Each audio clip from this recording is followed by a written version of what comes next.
नमस्कार दोस्तों, स्वागत है आप सभी का हिमांशु हायर एजुकेशन में। मैं हिमांशु वाराणसी से।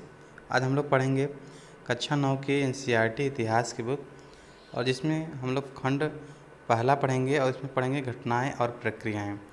घटनाएं और प्रक्रियाएं जानते हैं कि जो आज हमारा विश्व, आज हमारा समाज इस तरह से सामंजस्य में है, संतुलित अवस्था में है, तो यह चीज़ इस पहले नहीं थी।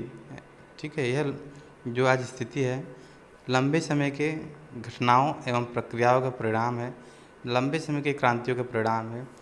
तो चलिए आज हम लोग विश्व की कुछ अवधारणाएं फ्रांसीसी क्रांति के माध्यम से पढ़ेंगे।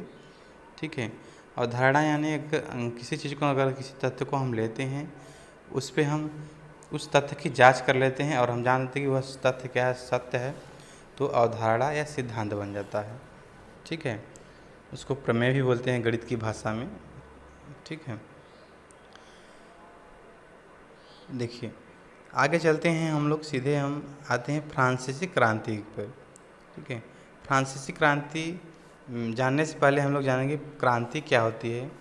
क्रांति का अर्थ होता है यथास्थिति में नाटकीय एवं आमूल-चूल परिवर्तन क्रांति कहलाती है। विश्व में कोई सत्ता है, जैसे राजतंत्र हो या धर्मतंत्र हो या फिर सरकार हो, उसके खिलाफ हम पहले विद्रोह उठाते हैं। अच्छा, विद्रोह क्यों करते हैं? जब कोई भी समाज या फिर कोई भी तंत्र, सत्ता में जब बुराइयां होती है तो उसके विरोध में हम लोग आवाज़ उठाते हैं। उस आवाज़ को बोला जाता है विद्रोह। ठीक है, शुरू में विद्रोह बोला जाता है, जब वही विद्रोह सफल हो जाता है तो उसको हम क्रांति बोलते हैं। ठीक है, तो यह ऐसा नहीं कोई क्रांति हुई है तो तुरंत हमने सोच लिया, तो अचानक ही कुछ हुआ और क्रांति हो गई। यह क्रांति लंबे समय से धीरे धीरे चले आ रहे कारणों का परिणाम होता है। ठीक है, समाज में लंबे समय तक व्याप्त असंतोष रहेगा, बुराइयां रहेंगी। ठीक है, वही समाज का गुस्सा एक दिन कभी न कभी फूटता है। ठीक है, जैसे कहावत है कि नाशपाती अब पक गई है, नाशपाती अब पक गई है, बस फूटना बाकी है। तो फ्रांसीसी समाज में लंबे समय से क्या राजतंत्र चला आ रहा था। ठीक है, समाज कई वर्गों में बटा था, लोगों का शोषण हो रहा था, तो यही जो असंतोष था एक दिन जाके 1789 में फटा। तो विश्व में सबसे पहले क्रांति जो हुई थी 1789 ईस्वी में फ्रांस में हुआ था। ठीक है, कक्षा 9 के इतिहास में पाठ्यक्रम हम लोग फ्रांसीसी क्रांति पढ़ेंगे।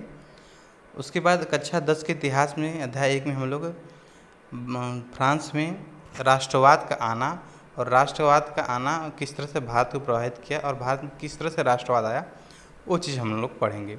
तो आज हम लोग पहले फ्रांसीसी क्रांति पढ़ेंगे, उसका स्वरूप पढ़ेंगे, उसके बाद हम लोग राष्ट्रवाद के बारे में पढ़ेंगे। ठीक है, यह फ्रांसीसी क्रांति का स्वरूप दिया गया है।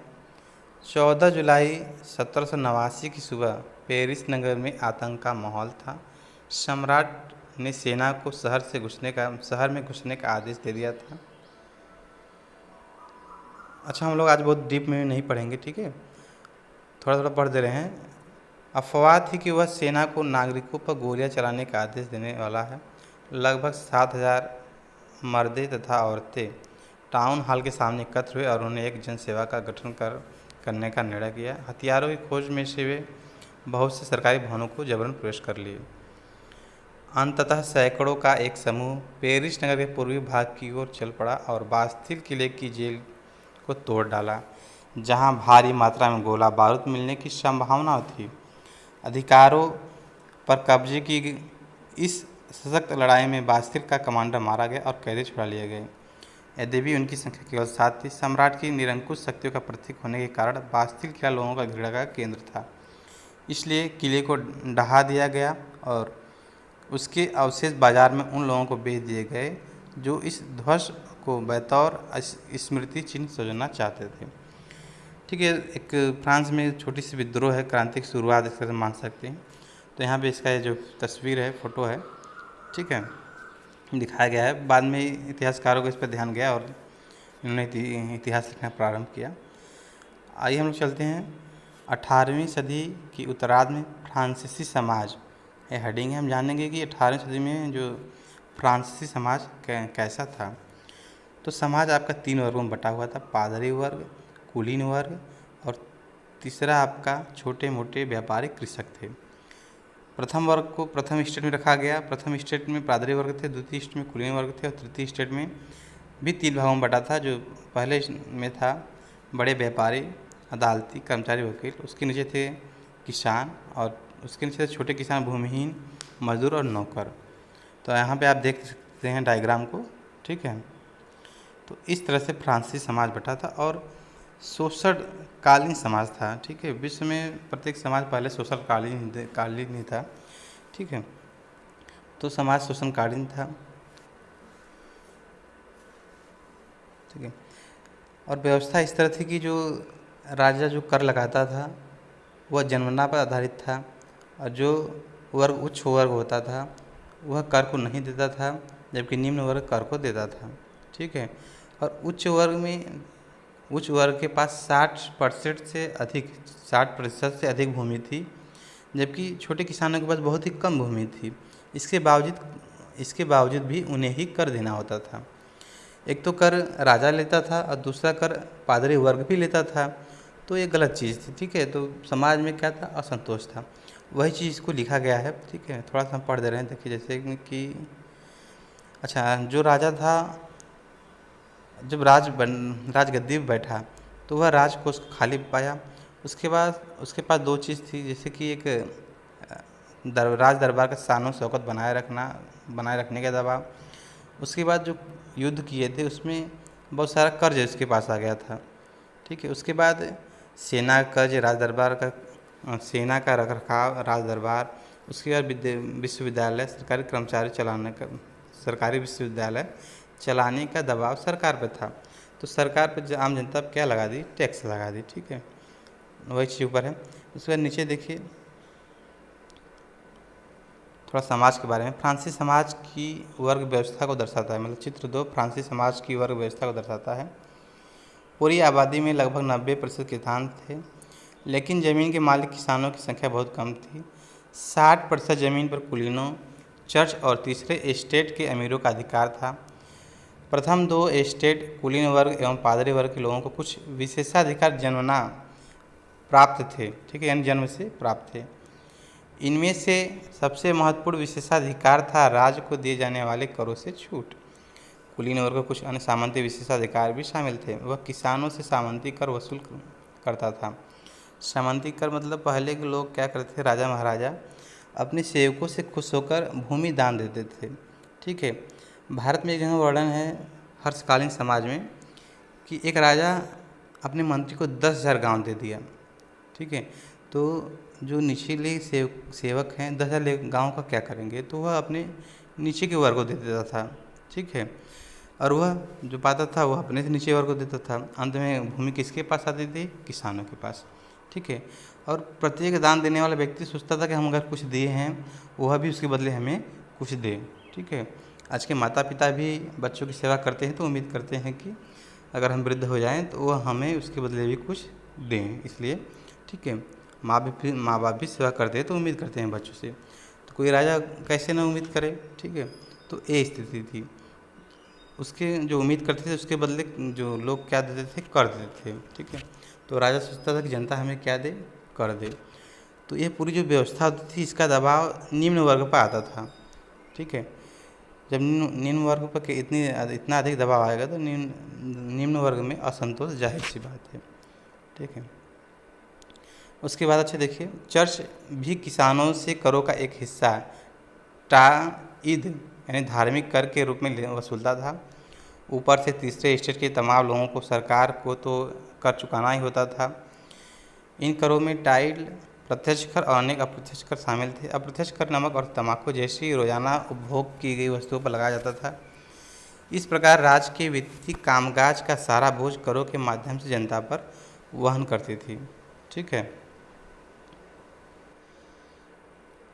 यहाँ पे एक चित्र है जो फ्रांसीसी समाज को दिखाता है या फिर कहीं शोषणकालीन समाज को दिखाता है, ठीक है। तो यहाँ पे जमींदार बैठा है और जमींदार को मकड़ी के रूप में, और यहाँ पे जो किसान है इसको मक्खी के रूप में दिखाया गया है, ठीक है। और यहाँ पे लिखा गया है कि बेचारा गरीब अनाज, फल, पैसा, सलाद सब कुछ लाता है। मोटू जमींदार सब कुछ स्वीकार करने को तैयार बैठा है, पर वह उसको एक नज़र देखता तक नहीं है, ठीक है। तो तो यह इसके भावना को भी दिखा रहा है कि एक किसान है किस तरह से मेहनत रात दिन मेहनत करके ला रहा है अन्न को, कर को ला रहा है, और ज़िम्मेदार की इसी भावना है कि इसको देख भी नहीं रहा है, देख तक भी नहीं रहा है। ठीक है, तो कितना गलत चीज़ था उस समय के समाज में। ठीक है, ऐसा नहीं करना चाहिए। उसके बाद देखिए नीचे दिया गया है कि कुलीन व्यक्ति मकड़ा है और किसान मक्खी है। उसका देखा गया है शैतान को जितना दो उसका लालच उतना ही बढ़ता जाता है। ठीक है, तो यह समाज को दिखा रहा है। ठीक है, एक भावना को दिखा रहा है कि किस तरह से शोषणकालीन नीति होती है। उसके बाद एक बार महात्मा गांधी ने भी कहा था, महात्मा गांधी जी ने भी कहा था, हमारे जो राष्ट्रपिता हैं, कि इंसान को पेट भरने के लिए रोटी है। ठीक है,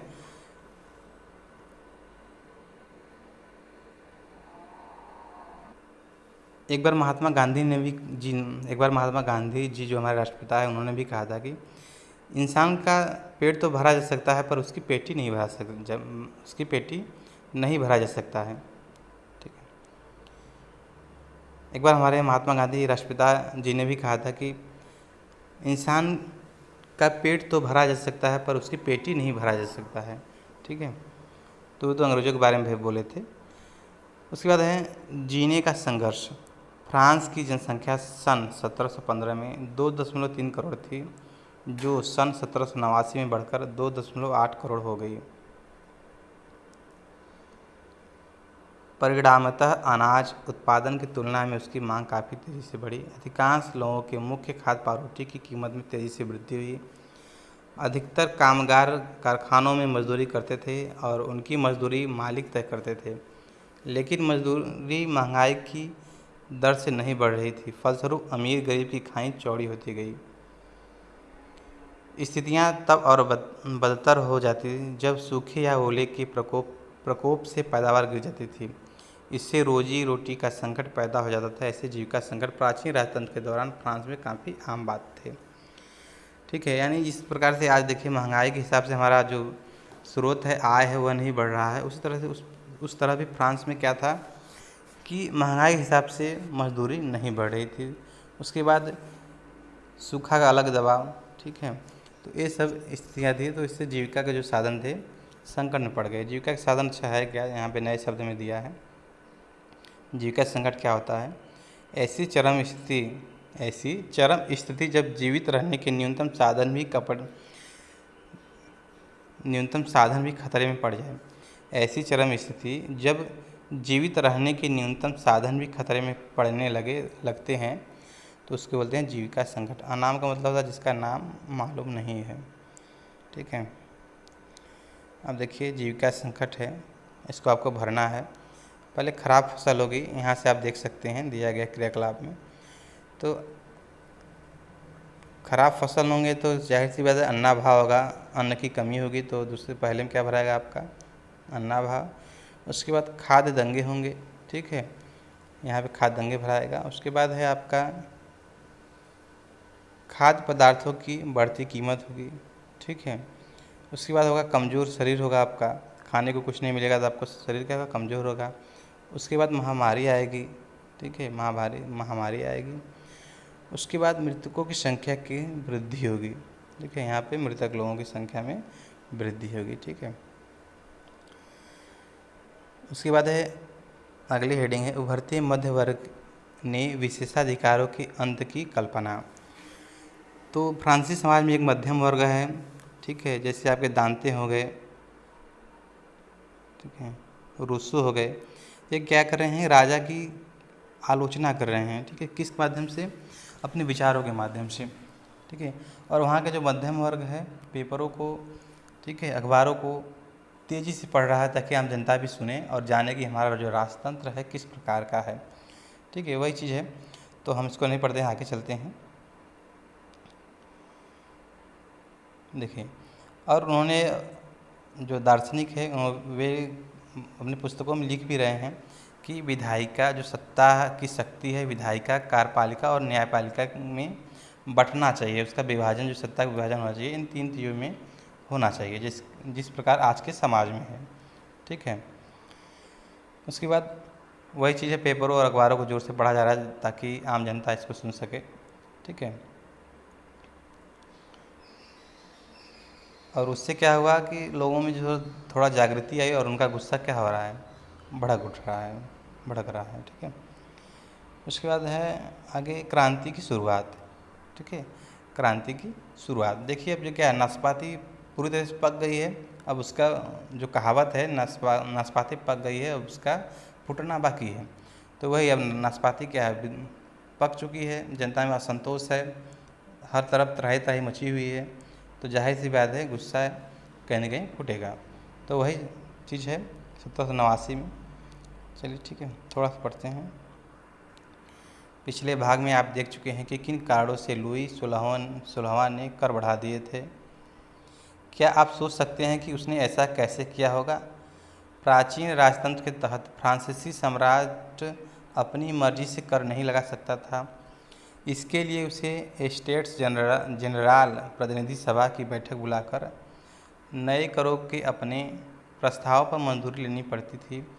एस्टेट्स जनरल एक राजनीतिक संस्था थी जिसमें तीनों एस्टेट अपने अपने प्रतिनिधि भेजते थे, लेकिन सम्राट ही यह निर्णय करता था कि इस संस्था की बैठक कब बुलाई जाए।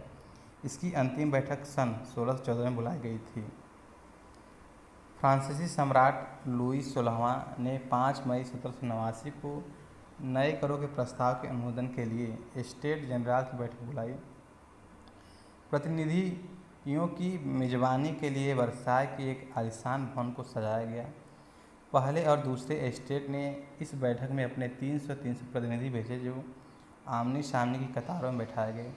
तीसरे एस्टेट के 600 प्रतिनिधि उनके पीछे खड़े किए गए। तीसरे एस्टेट को प्रतिनिधित्व इसकी अपेक्षाकृत समृद्ध एवं शिक्षित वर्ग कर रहे थे। किसानों, औरतों और कारीगरों का सभा में प्रवेश वर्जित था। फिर भी लगभग 40,000 पत्रों के माध्यम से उनकी शिकायतों एवं मांगों की सूची बनाई गई, जिसे प्रतिनिधि अपने साथ लेकर आए थे।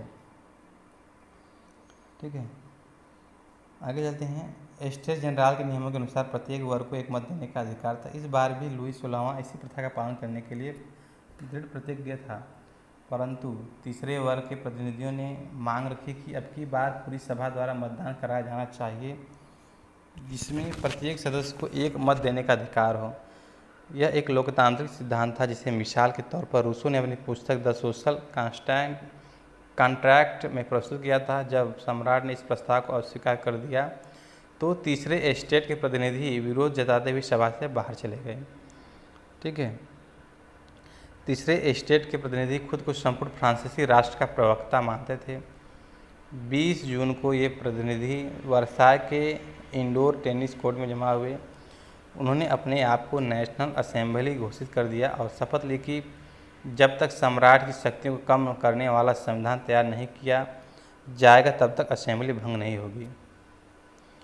उनका नेतृत्व मिराम्बेओ और आबे सीए ने किया। मिराम्बेओ का जन्म कुलीन परिवार में हुआ था, लेकिन वह सामंती विशेषाधिकारों वाले समाज को खत्म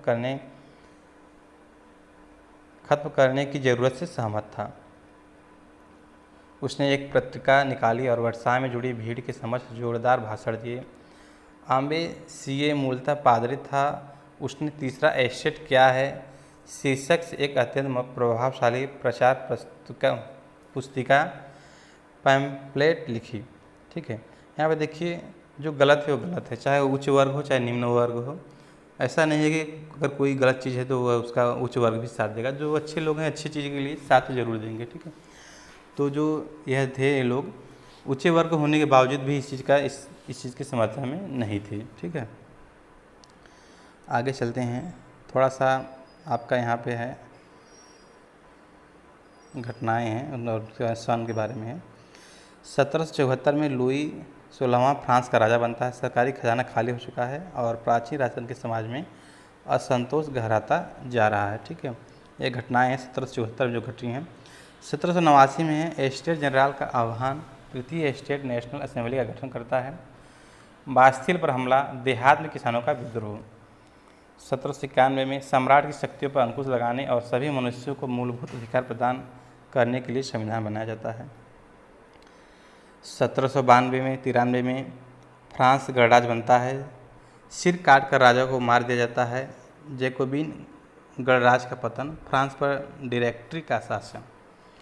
1804 में क्या हो जानते हैं, नेपोलियन फ्रांस का सम्राट बनता है, यानी फिर से राजतंत्र को लागू कर देता है। 1815 में क्या हो रहा है, वाल्टरलू में नेपोलियन की हार। ठीक है, तो इसको ध्यान में रखिए, आप लोग कक्षा 10 में फिर से पढ़ना पड़ेगा। ये सब चीज़ें नहीं जानेंगे तो कक्षा 10 में जो राष्ट्रवाद है, यूरोप का राष्ट्रवाद, समझ में नहीं आएगा अच्छे से।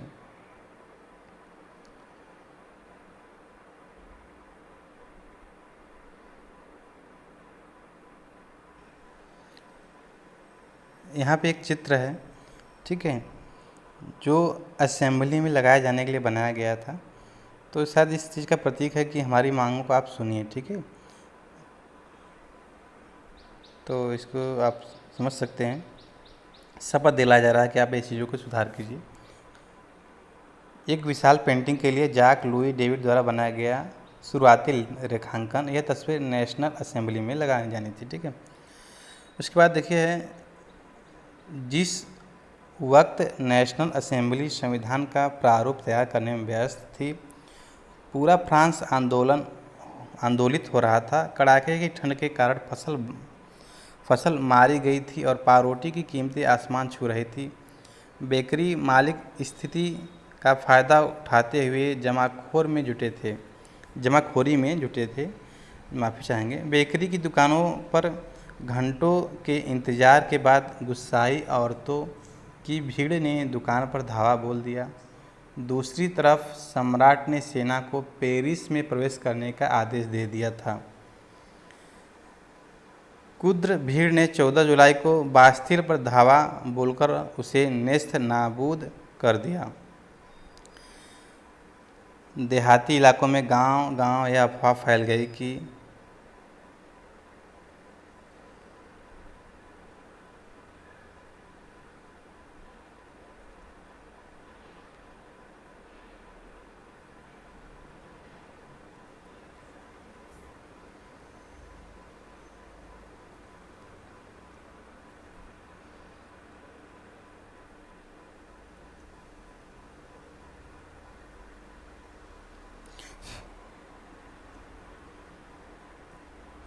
देहाती इलाके में गांव यह अफवाह फैल गई कि जागीरों के मालिकों ने भाड़े पर लठैतों, यानी जो लाठियाँ लेके चलते हैं, लठैतों लुटेरों के गिरोह बुला लिए हैं, जो पक्की फसलों को तबाह करने निकल पड़े हैं। कई जिलों में भय से आक्रांत होकर किसानों ने कुदालों और बेलचों से ग्रामीण किलों पर आक्रमण कर दिया। उन्होंने अन्न भंडारों को लूट लिया और लगान संबंधी दस्तावेजों को जलाकर राख कर दिया। कुलीन बड़ी संख्या में अपनी जागीरें छोड़कर भाग गए। बहुतों ने तो पड़ोसी देशों में जाकर शरण ली। अपनी विद्रोही प्रजा की शक्ति का अनुमान करते हुए लुई 16वें ने अंततः नेशनल असेंबली को मान्यता दे दी और यह मान लिया कि उसकी सत्ता पर अब से संविधान का अंकुश होगा। 4 अगस्त 1789 की रात को असेंबली ने करों, कर्तव्यों और बंधनों वाली सामंती व्यवस्था के उन्मूलन का आदेश पारित कर दिया। पादरी वर्ग के लोगों को भी अपने विशेषाधिकारों को छोड़ देने के लिए विवश किया गया। धार्मिक कर समाप्त कर दिया गया और चर्च के स्वामित्व वाली भूमि जब्त कर ली गई। इस प्रकार कम से कम 20 अरब लिब्रे की संपत्ति सरकार के हाथ में आ गई। ठीक है, यानी अब लुई 16वां मान चुका है कि नहीं, अब अपनी मनमानी नहीं कर सकता है। अब उसके राजतंत्र पर संवैधानिक अंकुश होगा। ठीक है, यानी अभी राजतंत्र खत्म नहीं हुआ है, अब राजतंत्र संवैधानिक राजतंत्र हो गया है। एक संविधान तैयार किया जाएगा, उस हिसाब से राजा कार्य करेगा। ठीक है, उसके बाद पादरी को भी कर देने का अधिकार हो गया, उसकी भूमि जब्त कर ली गई। उसके बाद सामंती व्यवस्था को तोड़ा गया। ठीक है, ये सब बदलाव हुए हैं क्रांति की वजह से। ठीक है, और यह जो है आपका लगता है शुरुआती समय का विद्रोह है। ठीक है, मानचित्र से पता चलता है किस तरह किसानों के जस्ते एक जगह से दूसरी जगह फैलते चले गए। ठीक है, विद्रोह नहीं है, फैलते चले गए किसान लोग, उसके बारे में है मेरे पे। अगली हेडिंग है फ्रांस संवैधानिक राजतंत्र बन गया। ठीक है, यानी विद्रोह का परिणाम क्या हुआ, विद्रोह राजतंत्र से संवैधानिक राजतंत्र बन गया। राजतंत्र यानी राजा का शासन, गणतंत्र यानी गणों का शासन, यानी कुछ समूहों का शासन। गण मतलब क्या होता है, समूह, जन, समूहों का जनों का शासन। ठीक है, उसके बाद संविधान तो जान ही रहे हैं क्या है हमारा लिखित संविधान। ठीक है, धर्म का शासन, राजतंत्र यानी राजा का शासन, ब्यूरोक्रेसी मतलब बुद्धिमानों का शासन। ठीक है, नेशनल असेंबली ने सन 1791 में संविधान का प्रारूप पूरा कर लिया। इसका मुख्य उद्देश्य था सम्राट की शक्तियों को सीमित करना। एक व्यक्ति के हाथ में केंद्रीकृत होने के बजाय अब इन शक्तियों को विभिन्न संस्थाओं विधायिका, कार्यपालिका एवं न्यायपालिका में विभाजित एवं हस्तांतरित कर दिया जाए। इस प्रकार फ्रांस में संवैधानिक राजतंत्र की नींव पड़ी। चित्र 7 में दिखाया गया है कि नई राजनीतिक व्यवस्था कैसे काम करती है। ठीक है, न्यायपालिका में न्यायाधीश होंगे जो न्याय दिलाएंगे, कार्यपालिका जो कार्य को कराएंगे जैसे सेना हो गया, सम्राट हो गया, नियंत्रण हो गया विधायिका का, असेंबली इस पर नियम बनाएगी। ठीक है, जनता इस पर वोट देगी। ठीक है, उसके बाद मंत्री भी होंगे इसके सपोर्टर में काम करेंगे। ठीक है, अच्छा, संवैधानिक राजतंत्र बना है, इसमें भी ये नहीं है कि पूरी तरह से ये सही है, ये इसमें भी गलतियाँ होंगी। जैसे कि मत देने का अधिकार सिर्फ अभिजात वर्गों का था जो कर देते थे, बाकी आम जनता को कर देने का वोट देने का अधिकार नहीं था, बाकी आम जनता को भी वोट देने का अधिकार नहीं था। ठीक है, देखिए वही चीज़ है। सन 1791 के संविधान ने कानून बनाने का अधिकार नेशनल असेंबली को सौंप दिया। नेशनल असेंबली अप्रत्यक्ष रूप से चुनी गई थी। सर्वप्रथम नागरिक एक निर्वाचक समूह का चुनाव करते जो पुनः असेंबली के सदस्यों को चुनते थे।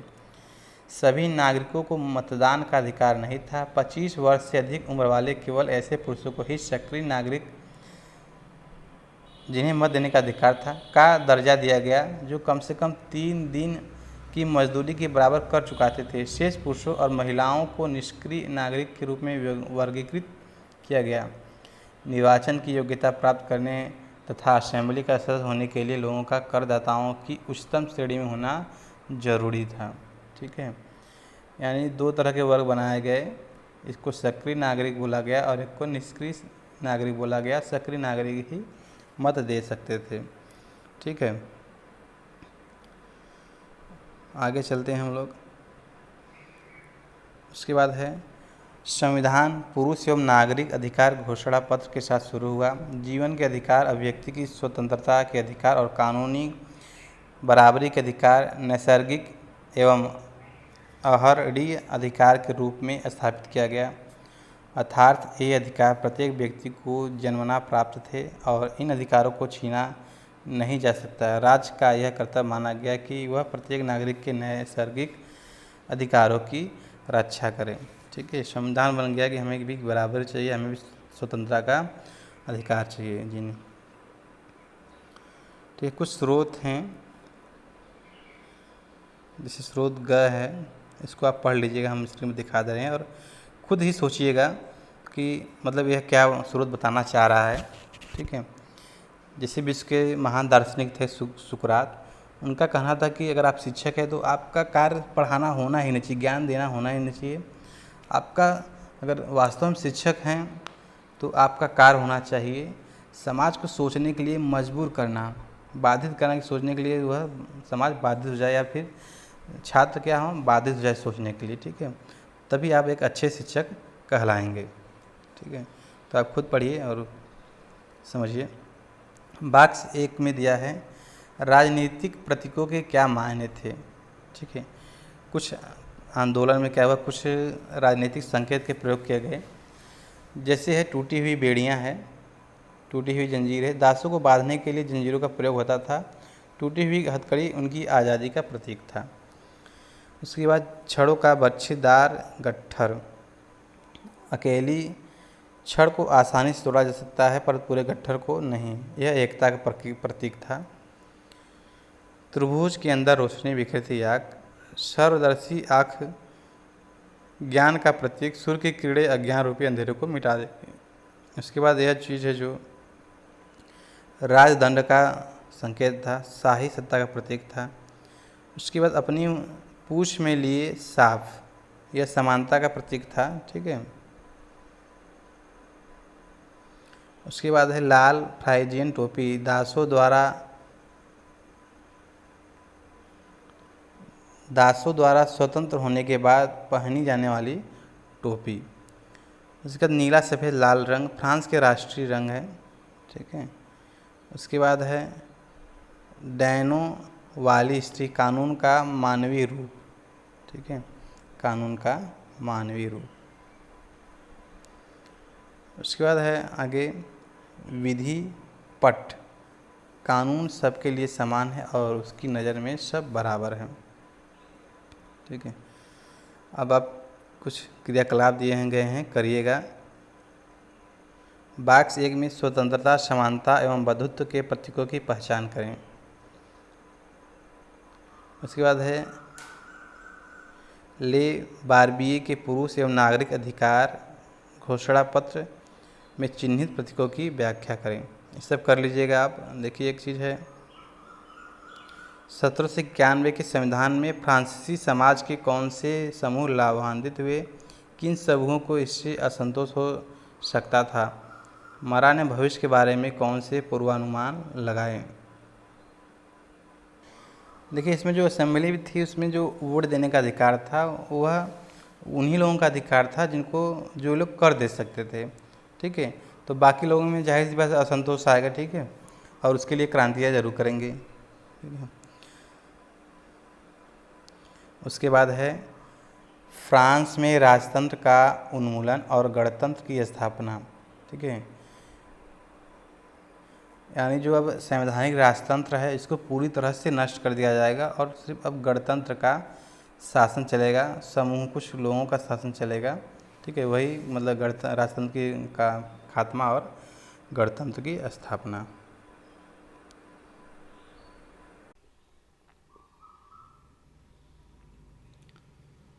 फ्रांस की स्थिति आने वाले वर्षों में भी तनावपूर्ण बनी रही। यद्यपि लुई 16वें ने संविधान पर हस्ताक्षर कर दिए थे, परंतु प्रसा के राजा से उसकी गुप्त वार्ता भी चल रही थी। फ्रांस की घटनाओं से अन्य पड़ोसी देशों के शासक भी चिंतित थे। इसलिए 1789 की गर्मियों के बाद में होने वाली ऐसी घटनाओं को नियंत्रित करने के लिए शासकों ने सेना भेजने की योजना बना ली। लेकिन जब तक इस योजना पर अमल होता, अप्रैल 1792 में नेशनल असेंबली ने प्रसा एवं राष्ट्रीय के विरुद्ध युद्ध की घोषणा का प्रस्ताव पारित कर दिया। प्रांतों से हजारों स्वयंसेवी सेना में भर्ती होने के लिए जमा होने लगे। उन्होंने इस युद्ध को यूरोपीय राजाओं एवं कुलीनों के विरुद्ध जनता की जंग के रूप में लिया। उनके होठों पर देशभक्ति के तराने थे। उनमें कवि राजेट दी लाइल द्वारा रचित मार्सिले भी था। यह गीत पहली बार मार्सिलेस के स्वयंसेवियों ने पेरिस की ओर कूच करते हुए गाया था, इसलिए इस गाने का नाम मार्सिले हो गया, जो अब फ्रांस का राष्ट्रगान है। क्रांतिकारी युद्धों से जनता को भारी क्षति एवं आर्थिक कठिनाइयाँ झेलनी पड़ी। पुरुषों के मोर्चे पर चले जाने के बाद घर परिवार और रोजी रोटी जिम्मेवारी औरतों के कंधों पर आ पड़ी।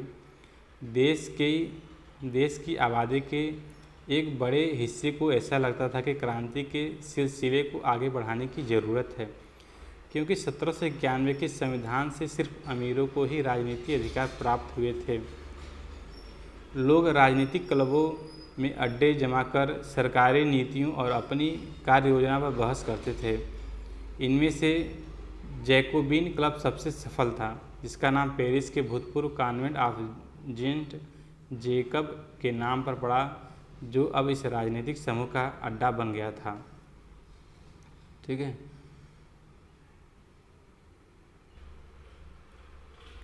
यानी कि जो 1791 में संविधान बना था उससे अमीरों को ही फायदा हुआ था, आम जनता को नहीं हुआ था। इससे लोग चिंतित थे कि क्रांति को क्यों ना हम आगे बढ़ाया जाए।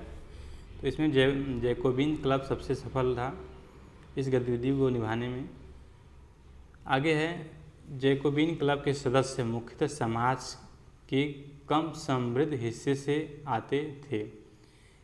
इनमें छोटे दुकानदार और कारीगर जैसे जूता बनाने वाले, पेस्ट्री बनाने वाले, घड़ी साज छपाई करने वाले और नौकर व तिहाड़ी मजदूर शामिल थे। उनका नेता मैक्समिलियन रोबेस्पियर था। जैकोबिनो के एक बड़े वर्ग ने गोदी कामगारों की तरह धारीदार लंबी पतलून पहनने का निर्णय किया। ऐसा उन्होंने समाज के फैशन फस्त वर्ग, खासतौर से घुटने तक पहने जाने वाले ब्रीचेस पहनने वाले घुटनों पहनने वाले कुलीनों से खुद को अलग करने के लिए किया। यानी अपने को समाज से अलग करने के लिए उन्होंने ऐसा किया, इस तरह के पहनावों का इस्तेमाल किया। ठीक है। ब्रीचेस पहनने वाले कुलीनों की सत्ता समाप्ति के ऐलान का उनका तरीका था। ठीक है। कॉन्वेंट क्या होता है? धार्मिक जीवन को समर्पित समूह की इमारत। ठीक है। ये चित्र 9 में है। सकुलांत बिना ब्रीचेस वाले दंपत्ति। ठीक है। आगे चलते हैं। एक चित्र बनाया गया है। ठीक है। तस्वीर बनाया गया है। इसका अर्थ क्या है? चित्र 10 नानिन वाले लिबर्टी स्वतंत्रता। यह किसी महिला कलाकार द्वारा रचित दुर्लभ चित्रों में से एक है। क्रांतिकारी घटनाक्रम के बाद महिलाओं के लिए यह संभव हो गया कि वे स्थापित चित्रकारों के साथ प्रशिक्षण प्राप्त कर सकें और हर 2 साल में लगने वाली सैलान नामक नुमाइश में अपने चित्रों को प्रदर्शित कर सकें। यह तस्वीर स्वतंत्रता का नारी रूपक है, अर्थात नारी आकृति स्वतंत्रता का प्रतीक है। ठीक है। इस तरह से राष्ट्रवाद में हम लोग चित्रित करना शुरू किया था। ठीक है। लोगों ने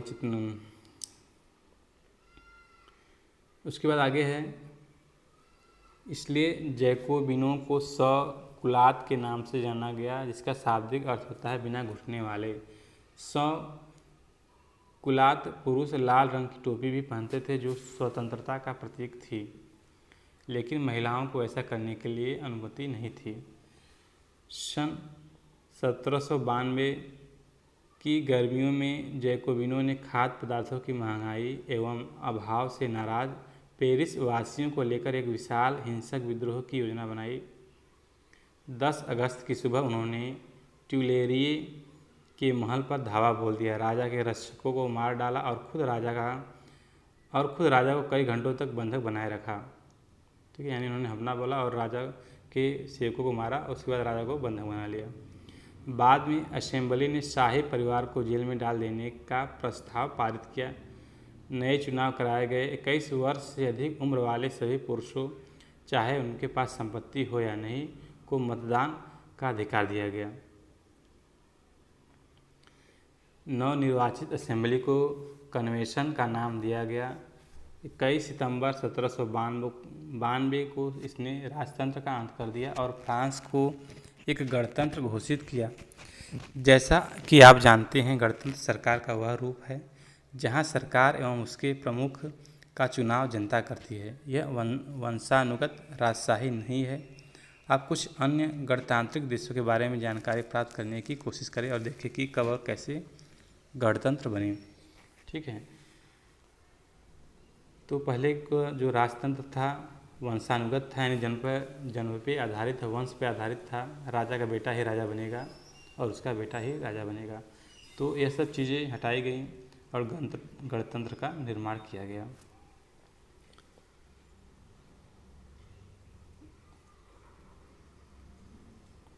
आगे है, लुई 16वां को न्यायालय द्वारा देशद्रोह के आरोप में मौत की सज़ा सुना दी गई। 21 जनवरी 1793 को प्लेस डी ला कॉनकॉर्ड में उसे सार्वजनिक रूप से फांसी दे दी गई। जल्द ही रानी मेरी एंतोनेट का भी वही हश्र हुआ। आतंक का राज। ऐसा नहीं है कोई अगर क्रांतियाँ हो रही है, इसका अर्थ ये नहीं हुआ कि क्रांतियाँ हुआ तो बड़ी शांतिपूर्वक से हो गया। हर तरफ क्रांति के समय हर तरफ आतंक मचा रहता है, बहुत सारी समस्याएं होती हैं। ठीक है। जनजीवन प्रभावित होता है। तो सन 1793 से 1794 तक के काल को आतंक का युग कहा जाता है। रोबेस्पियर ने नियंत्रण एवं दंड की सख्त नीति अपनाई। उसके हिसाब से गणतंत्र के जो भी शत्रु थे, कुलीन एवं पादरी, अन्य राजनीतिक दलों के सदस्य, उनकी कार्यशैली से सहमति रखने वाले पार्टी सदस्य, उन सभी को गिरफ्तार कर जेल में डाल दिया गया और एक क्रांतिकारी न्यायालय द्वारा उन पर मुकदमा चलाया गया। यदि न्यायालय उन्हें दोषी पाता तो गिलोटीन पर चढ़ाकर उनका सिर कलम कर दिया जाता था। गिलोटीन दो खंभों के बीच लटकते आरे वाली मशीन था, जिस पर रखकर अपराधी का सिर धड़ से अलग कर दिया जाता था। इस मशीन का नाम इसके आविष्कारक डॉक्टर गिलोटीन के नाम पर पड़ा। मतलब इनको भी आविष्कार करना चाहिए बल्ब वगैरह का, तो ये आविष्कार कर रहे हैं गर्दन काटने वाली मशीन की। ठीक है। उसके बाद है रोबेस्पियर सरकार ने कानून बनाकर मजदूरी एवं कीमतों की अधिकतम सीमा तय कर दी। गोश्त एवं पावरोटी की राशनिंग कर दी गई। किसानों को अपना अनाज शहरों में ले जाकर सरकार द्वारा तय कीमत पर बेचने के लिए बात किया गया। अपेक्षाकृत महंगे सफ़ेद आटे के इस्तेमाल पर रोक लगा दी गई। सभी नागरिकों के लिए साबुत गेहूं से बनी और बराबरी का प्रतीक मानी जाने वाली समता रोटी खाना अनिवार्य कर दिया गया। बोलचाल और संबोधन में भी बराबरी और आचार व्यवहार लागू करने की कोशिश की गई। परंपरागत मान्यूर महाशय एवं मदाम महोदया के स्थान पर अब सभी फ्रांसीसी पुरुषों एवं महिलाओं को सितोएन नागरिक एवं सितोइन नागरिका नाम से संबोधित किया जाने लगा। चर्चों को बंद कर दिया गया और उनके भवनों को बैरक या दफ्तर बना दिया गया। रोबेस्पियर ने अपनी नीतियों को इतनी सख्ती से लागू किया कि उसके समर्थक भी त्राही त्राही करने लगे। अंततः जुलाई 1794 में न्यायालय द्वारा उसे दोषी ठहराया गया और गिरफ्तार करके अगले ही दिन उसे गिलोटीन पर चढ़ा दिया गया। ठीक है। क्रियाकलाप दिया गया है। डेस्मालिन्स और रोबेस्पियर के विचारों की तुलना करें। राजशक्ति के प्रयोग से दोनों का क्या तात्पर्य है? निरंकुशता के विरुद्ध स्वतंत्रता की लड़ाई से रोबेस्पियर का क्या मतलब है? डेस्मालिन्स स्वतंत्रता को कैसे देखता है? एक बार फिर स्रोतगृह देखें। व्यक्तिगत अधिकारों के बारे में संविधान में कौन से प्रावधान थे? इस विषय पर अपनी कक्षा में चर्चा करें। ठीक है। इससे बहस करिएगा अपनी कक्षाओं में। आगे चलते हैं, हम लोग देखते हैं कि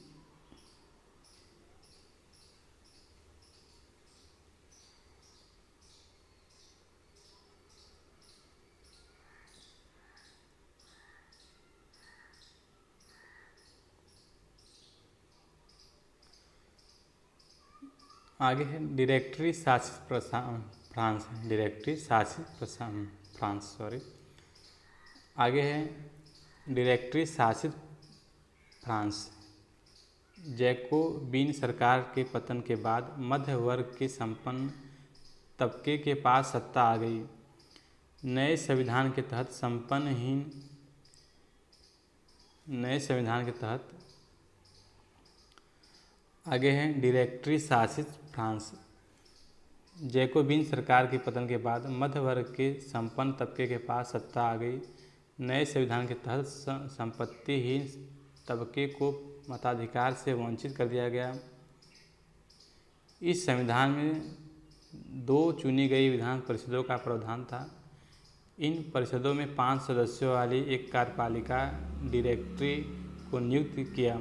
इस प्रावधान के जरिए जैकोबिनों के शासनकाल वाली एक व्यक्ति केंद्रित कार्यपालिका से बचने की कोशिश की, लेकिन डायरेक्टरों का झगड़ा अक्सर विधान परिषदों से होता और तब परिषद उन्हें बर्खास्त करने की चेष्टा करती। डायरेक्टरी की राजनीति अस्थिरता ने सैनिक तानाशाह नेपोलियन बोनापार्ट के उदय का मार्ग प्रशस्त किया। ठीक है। यानी जो मध्य वर्ग का शासन था इसमें क्या फूट पड़ गया। फूट पड़ने की वजह से क्या हुआ, फिर से राजतंत्र का आगमन हो गया। ठीक है। फ्रांस में फिर से राजतंत्र बन गया। सरकार के स्वरूप में इन सभी परिवर्तनों के दौरान स्वतंत्रता, विधि सम्मत, समानता और बंधुत्व प्रेरक आदर्श बने रहे। इन मूल्यों ने आगामी सदी में न सिर्फ फ्रांस की बल्कि बाकी यूरोप के राजनीतिक आंदोलन को भी प्रेरित किया। ठीक है। आगे चलते हैं, क्या महिलाओं के लिए भी क्रांति हुई?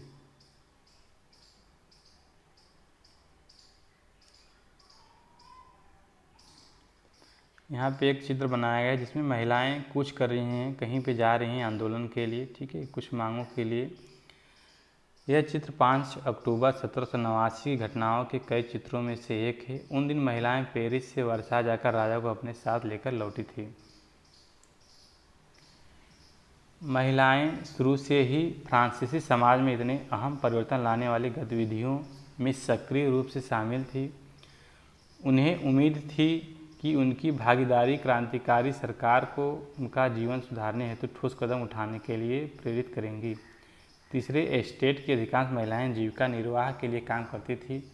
वे सिलाई, बुनाई, कपड़ों की धुलाई करती थी, बाजारों में फल फूल सब्जियां बेचती थी अथवा संपन्न घरों में घरेलू काम करती थी। बहुत सारी महिलाएं वेश्यावृत्ति करती थी। अधिकांश महिलाओं के पास पढ़ाई लिखाई तथा व्यावसायिक प्रशिक्षण के मौके नहीं थे। केवल कुलीनों की लड़कियां अथवा तीसरे एस्टेट के धनी परिवारों की लड़कियां ही कॉन्वेंट में पढ़ सकती थी, यानी नर्सरी में पढ़ सकती थी। इसके बाद उनकी शादी कर दी जाती थी। कामकाजी महिलाओं को अपने परिवार का पालन पोषण भी करना पड़ता था, जैसे खाना पकाना, पानी लाना, लाइन लगाकर पावरोटी लाना और बच्चों की देखरेख आदि करना। उनकी मजदूरी पुरुषों की तुलना में कम थी। महिलाओं ने अपने हितों की हिमायत करने और उन पर चर्चा करने के लिए खुद के राजनीतिक क्लब शुरू किए और अखबार निकाले। फ्रांस के विभिन्न नगरों में महिलाओं के लगभग 60 क्लब अस्तित्व में आए। उनमें the society of revolutionary and Republican women सबसे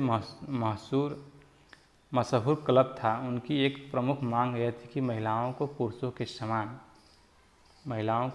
समान राजनीतिक अधिकार प्राप्त होने चाहिए।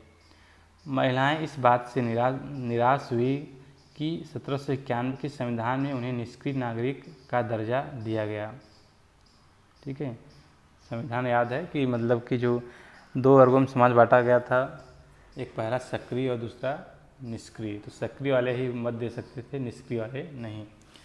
महिलाओं ने मताधिकार, असेंबली के लिए चुने जाने वाले तथा राजनीतिक पदों की मांग रखी। उनका मानना था कि तभी नई सरकार में उनके हितों का प्रतिनिधित्व हो पाएगा।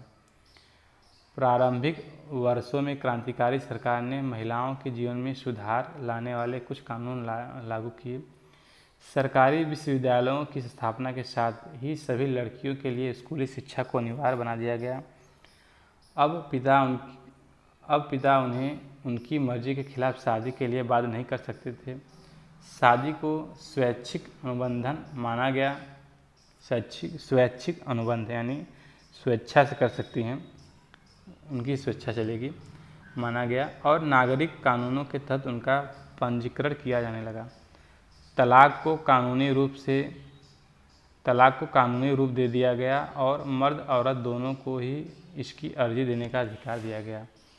अब महिलाएं व्यावसायिक प्रशिक्षण ले सकती थी, कलाकार बन सकती थी और छोटे मोटे व्यवसाय चला सकती थी। फिर भी राजनीतिक अधिकारों के लिए महिलाओं का संघर्ष जारी रहा। आतंक राज के दौरान सरकार ने महिला क्लबों को बंद करने और उनकी राजनीतिक गतिविधियों पर प्रतिबंध लगाने वाला कानून लागू किया। कई जानी मानी महिलाओं को गिरफ्तार कर लिया गया और उनमें से कुछ को फांसी पर चढ़ा दिया गया। मताधिकार और समान वेतन के लिए महिलाओं का आंदोलन अगली सदी में भी अनेक देशों में चला। मताधिकार का संघर्ष 19वीं सदी के अंत एवं 20वीं सदी के प्रारंभ तक अंतर्राष्ट्रीय मताधिकार आंदोलन के जरिए जारी रखा। क्रांतिकारी आंदोलन के दौरान फ्रांसीसी महिलाओं की राजनीतिक सरगर्मियों को प्रेरक स्मृति के रूप में जिंदा रखा गया।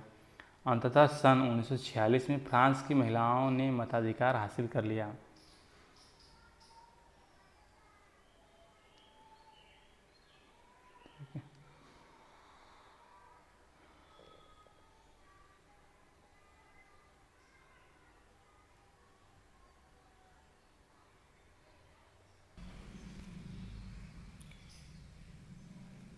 देखिए, एक स्रोत है, स्रोत ज सन 1793 में जैकोबिन राजनीतिज्ञ सोमेद ने इस आधारों पर महिला क्लबों को बंद करने का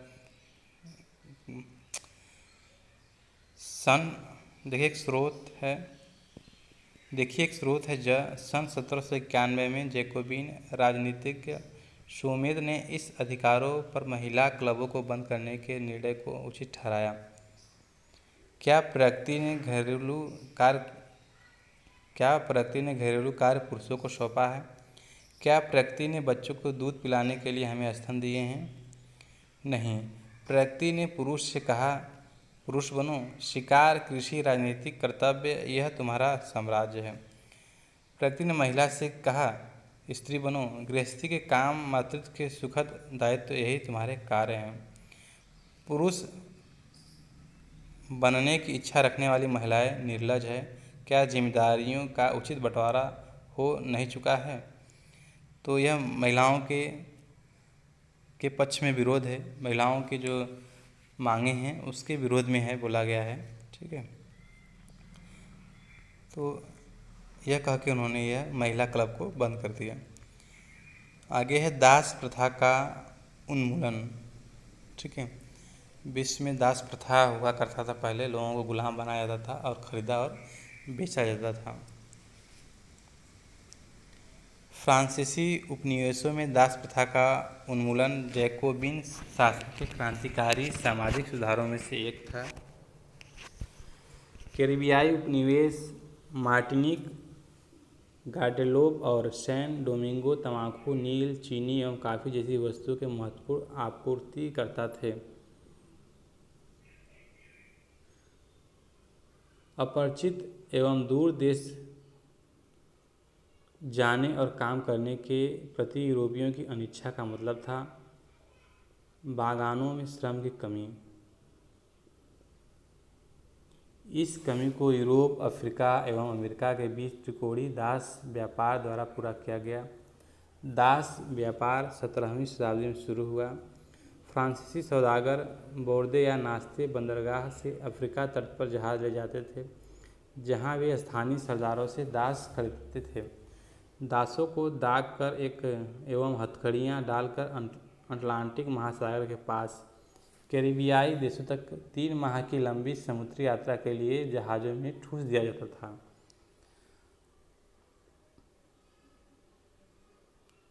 वहाँ उन्हें बागान मालिकों को बेच दिया जाता था। दास श्रम के बल पर यूरोपीय बाजारों में चीनी, कॉफ़ी एवं नील की बढ़ती मांग को पूरा करना संभव हुआ। बोर्दे और नाश्ते जैसे बंदरगाह फलते फूलते दास व्यापार के कारण ही समृद्ध नगर बन गए। जरा कल्पना कीजिए, आज के समय में आपको दास बना के बेच दिया जाए तो आपको कैसा महसूस होगा। ठीक है, आगे है 18वीं सदी में फ्रांस में दास प्रथा की ज़्यादा निंदा नहीं हुई। नेशनल असेंबली में लंबी बहस हुई कि व्यक्ति के मूलभूत अधिकार उपनिवेशों में रहने वाली प्रजा सहित समस्त फ्रांसीसी प्रजा को प्रदान किए जाए या नहीं।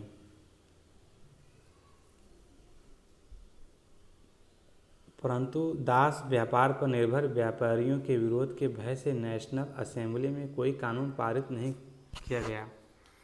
लेकिन अंततः सन 1794 के कन्वेंशन ने फ्रांसीसी उपनिवेशों में सभी दासों की मुक्ति का कानून पारित कर दिया।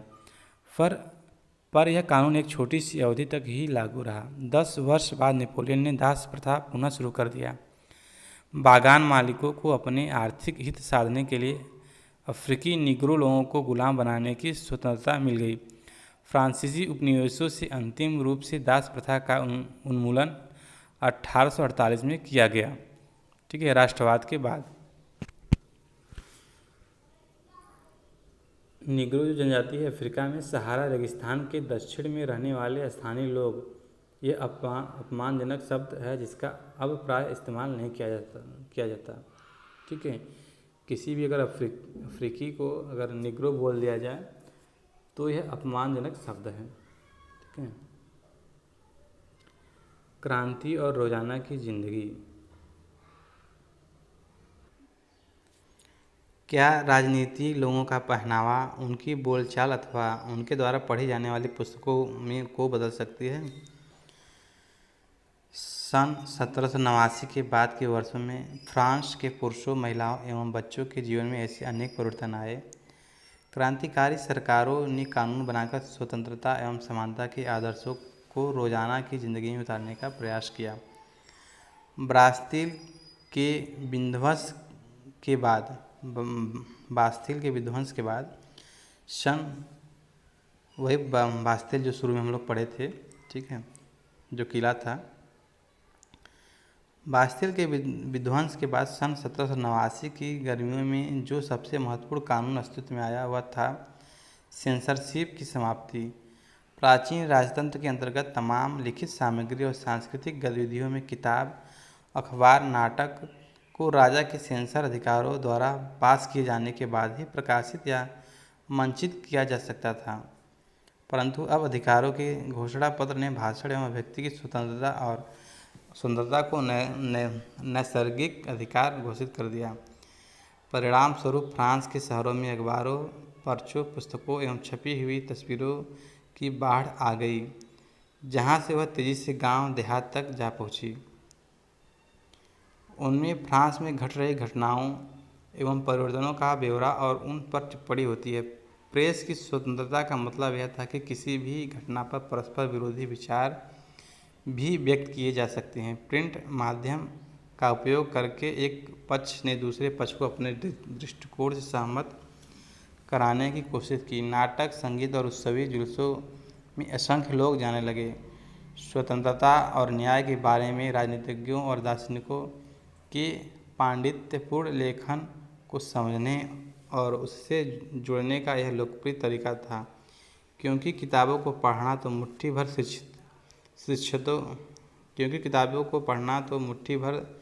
शिक्षितों के लिए ही संभव था।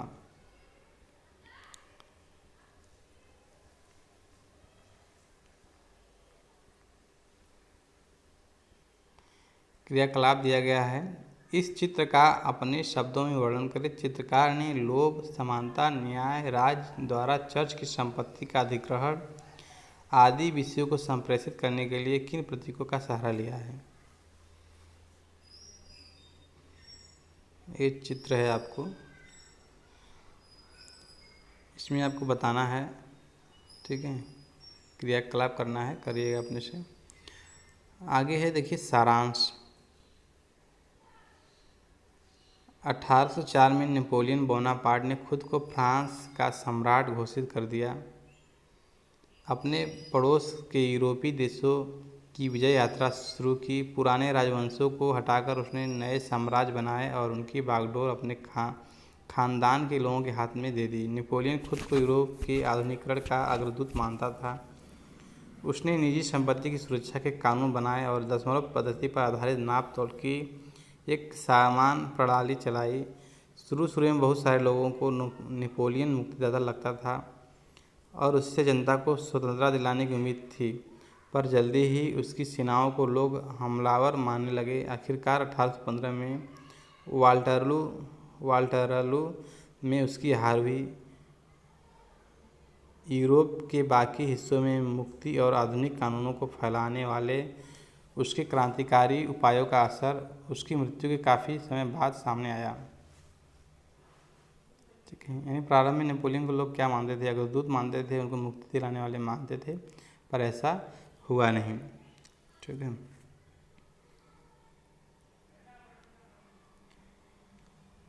आगे है स्वतंत्रता और जनवादी अधिकारों के विचार। फ्रांसीसी क्रांति की सबसे महत्वपूर्ण विरासत थे। ये विचार 19वीं सदी में फ्रांस से निकलकर बाकी यूरोप में फैले और इनके कारण वहाँ सामंती व्यवस्था का नाश हुआ। औपनिवेशिक समाजों में संप्रभु राष्ट्र राज्य की स्थापना के अपने आंदोलन में दासता से मुक्ति के विचार को नई परिभाषा दी। टीपू सुल्तान और राजा राम मोहन राय क्रांतिकारी फ्रांस में उपजे विचारों से प्रेरणा। एक बार फिर से देखिए, टीपू सुल्तान और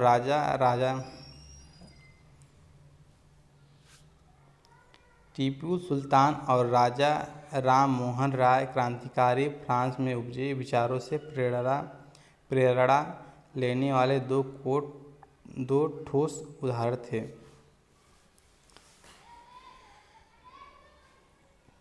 टीपू सुल्तान और राजा राम मोहन राय क्रांतिकारी फ्रांस में उपजे विचारों से प्रेरणा लेने वाले दो ठोस उदाहरण थे। ठीक है, यानी जो फ्रांस में घटनाएं घटित हुई, आपका राजतंत्र का उन्मूलन, ठीक है, सामंती व्यवस्था का नाश, यह सब पूरे विश्व में एक प्रेरणा का काम की। ठीक है, एक आधारशिला रखा समाज में परिवर्तन लाने का। चलिए क्वेश्चन देखते हैं, एनसीईआरटी के क्वेश्चन क्या क्या हैं।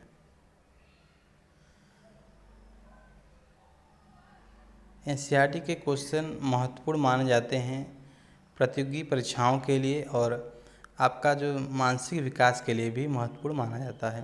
ठीक है, फ्रांस में क्रांति की शुरुआत किन परिस्थितियों में हुई? तो जान ही रहे कि कौन सी परिस्थितियाँ थी प्रारंभ में। सामंतवाद था, राजतंत्र था, चर्च का वर्चस्व था, ठीक है, शोषणकालीन नीति थी, ठीक है, ये सब चीज़ें थी।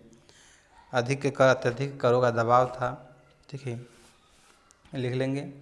फ्रांसीसी समाज के किन तबकों को क्रांति का फ़ायदा मिला? कौन से समूह सत्ता छोड़ने के लिए मजबूर हो गए? क्रांति के नतीजों से समाज के किन समूहों को निराशा हुई होगी? तो जो उच्च वर्ग है, जैसे आपका चर्च था, पादरी वर्ग था, उनको दुख हुआ होगा, उनको नुकसान हुआ होगा। और देखिए लड़ाई हुई थी, निचले तबके ने लड़ाई की थी और अपने हक में लड़ाइयाँ लड़ी थी, तो निचले वर्ग को फ़ायदा हुआ था। ठीक है, 19वीं और 20वीं सदी की दुनिया के लिए फ्रांसीसी क्रांति कौन सी विरासत छोड़ गए? अभी पढ़ें। ठीक है, सामंतवाद का उन्मूलन, राजतंत्र का उन्मूलन, तो एक प्रेरणा का काम करती है। ठीक है, उन जनवादी अधिकारों की सूची बनाएं जो आज हमें मिले हुए हैं और जिनका उद्गम फ्रांसीसी क्रांति में है। ठीक है, स्वतंत्रता का अधिकार, ठीक है, सम्मान का अधिकार, पीछे हम लोग पढ़े हैं, इसको आप लिख लीजिएगा, अपने से करिएगा। क्या आप इस तर्क से सहमत है कि सार्वभौमिक अधिकारों के संदेश में नाना अंतर्विरोध थे? ठीक है, हाँ, हम सहमत है। नेपोलियन के उदय को कैसे समझा जा सकता है? ठीक है, आज के लिए इतना ही। अगर वीडियो अच्छा लगा हो तो सब्सक्राइब, शेयर और कमेंट ज़रूर करिएगा। तब तक के लिए धन्यवाद।